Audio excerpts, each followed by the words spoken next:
This is a power move that every rich and happy person has made in their life. It's going to sound strange and a little counterintuitive, but stick with me, you're going to like it.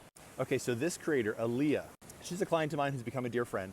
See, we're so friendly that I can even pick her nose. So she gets most of her business from TikTok. Here's her following right here. And when I first met her, she was making $6,000 a month. Last month, she made over $85,000. She didn't take a single sales call. And the reason that she could do this, and the power move for you to make way more in 2025 than you've ever made, is that Aaliyah did something called the Big Leap. And this is a theory from a book called The Big Leap by Gay Hendricks. And here it is so you don't have to read the book. So in our work, there is something called the zone of incompetence, the zone of competence, your zone of excellence, and then there's something over there, which I'm going to show you in a second. So for Aaliyah, the zone of incompetence would be anything that she's just not good at, drains her energy entirely, like something like making a bunch of spreadsheets. She's a visionary. She's not a spreadsheet girl. Then your zone of competence is stuff that you're good at, but you don't love it. But I mean, you're competent at it. You can get it done. And you don't lose a ton of energy, but you don't gain energy from it. And then your zone of excellence, this is where everybody wants to keep you for the rest of your life. This is where people get stuck.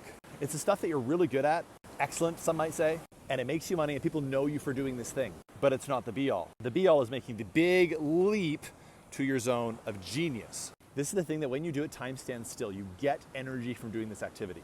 If this is landing for you, put genius in the comments right now, or just put the letter G. Put the letter G in the comments right now for genius so you remember this after this video. Last month, the reason that Aaliyah made $85,000 without hopping on one sales call is because she wasn't doing the stuff she's incompetent at. She wasn't doing the stuff that she's just competent at. And she stopped doing the stuff that she's even excellent at, like sales calls themselves. And she's stuck in her zone of genius, hired a lovely salesperson to take these sales calls. And therefore she gets energy from her business. And where energy goes, money flows, you know this. So the money starts flowing too. And it's time for me to go for a surf. So save this video to remind you later that you're an absolute genius. And make sure to follow so we can have the best years of our lives together.